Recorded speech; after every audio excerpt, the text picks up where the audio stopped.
محترم ناظرین و سامعین، السلام علیکم ورحمۃ اللہ وبرکاتہ۔ نحمدہ ونصلی علی رسولہ الکریم، اما بعد۔ محترم ناظرین، آج کی اس ویڈیو میں سرکار دو عالم رحمۃ للعالمین صلی اللہ علیہ وسلم کی ایک خوبصورت اور نہایت آسان دعا جو آپ صلی اللہ علیہ وسلم نے اپنے ایک صحابی کو ایسے حالات میں سکھائی تھی کہ جس وقت وہ غم، فکر اور پریشانیوں میں اور قرضوں میں گھر چکے تھے، جس کی برکت سے اللہ رب ذوالجلال نے ان کے فکر اور ان کے رنج و غم کو بھی دور فرما دیا اور ان کے قرضوں کی ادائیگی کے انتظامات بھی اللہ رب ذوالجلال نے فرما دیے۔ حضرت ابو سعید خدری رضی اللہ تعالیٰ عنہ سے روایت ہے کہ ایک روز نبی کریم صلی اللہ علیہ وسلم مسجد نبوی میں تشریف لائے، تو جس وقت آپ مسجد میں تشریف لائے تو آپ کی نگاہ ایک شخص پر پڑی جو مسجد کے اندر بیٹھے ہوئے تھے۔ نبی کریم صلی اللہ علیہ وسلم نے جس وقت ان انصاری صحابی کو دیکھا تو آپ صلی اللہ علیہ وسلم نے فرمایا، ابو امامہ، کیا بات ہے کہ میں تمہیں نماز کے اوقات کے علاوہ مسجد میں بیٹھا ہوا دیکھ رہا ہوں؟ حضرت ابو امامہ رضی اللہ تعالیٰ عنہ نے نبی کریم صلی اللہ علیہ وسلم کا یہ سوال سنا تو فوراً عرض کیا، یا رسول اللہ، ہموم لزمتنی و دیون۔ اے اللہ کے نبی صلی اللہ علیہ وسلم، مجھے غم اور فکروں نے اور اسی طریقے سے قرضوں نے گھیر رکھا ہے۔ اللہ کے رسول صلی اللہ علیہ وسلم جو رحمت للعالمین ہیں، جو نہ صرف یہ کہ انسانوں کے لیے رحمت بن کر کے آئے بلکہ کائنات کی ہر مخلوق کے لیے رحمت بن کر کے آئے، جس وقت اللہ کے رسول صلی اللہ علیہ وسلم کے سامنے ان صحابی نے اپنی یہ پریشانی اور اپنی یہ الجھن بیان کی تو اللہ کے رسول صلی اللہ علیہ وسلم نے حضرت ابو امامہ رضی اللہ تعالیٰ عنہ سے فرمایا، افلا اعلمک کلاما اذا قلتہ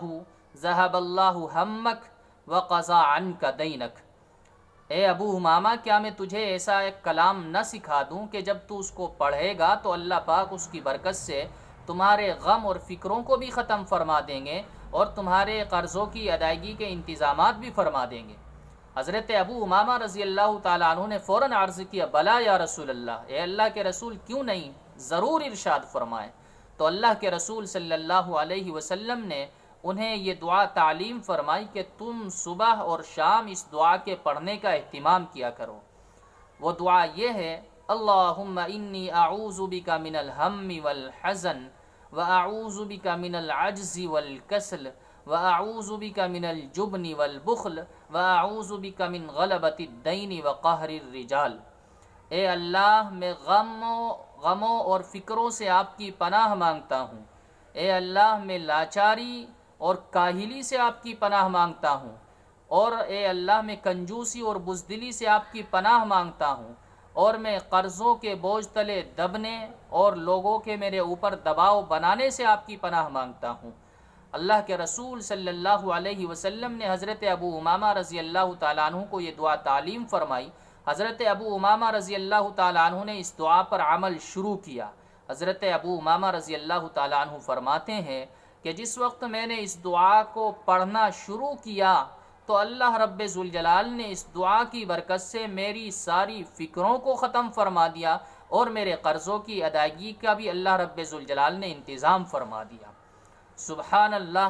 اللہ کے رسول صلی اللہ علیہ وسلم اپنی امت کے لیے کتنے شفیق اور کتنے مہربان اور کتنے رحیم ہیں کہ اللہ کے رسول صلی اللہ علیہ وسلم کے ایک صحابی اپنی پریشانی اور اپنی فکر اللہ کے رسول کے سامنے بیان کرتے ہیں تو آپ فوراً اس کا حل انہیں تعلیم فرماتے ہیں۔ تو میرے بھائیوں، انسان کے ساتھ اچھے اور برے حالات لگے ہوئے ہیں۔ کبھی انسان اچھے حالات سے گزرتا ہے اور کبھی انسان کو ایسے حالات سے دوچار ہونا پڑتا ہے کہ وہ ان حالات میں رہنا گوارا نہیں کرتا۔ اس وجہ سے اگر خدا نخواستہ ہمارے ساتھ بھی اس طرح کے کبھی حالات پیدا ہو جائے کہ ہم غم فکر میں مبتلا ہو جائے، رنج و مصیبت ہمارے پاس آ کر کے ڈیرا ڈال لے اور قرضوں کے بوجھ تلے ہم اتنے دب جائے کہ ہمیں قرضوں کی ادائیگی کی کوئی سبیل نظر نہ آئے، ایسے حالات میں ہمیں اس دعا کا اہتمام کرنا چاہیے۔ اللہ پاک سبحانہ و تعالی ہم سبھوں کی مشکل حالات سے پوری حفاظت فرمائے، اور اللہ کے نبی صلی اللہ علیہ وسلم کی دعاؤں کو اپنی زندگی میں اپنانے کی توفیق نصیب فرمائے۔ السلام علیکم ورحمۃ اللہ وبرکاتہ۔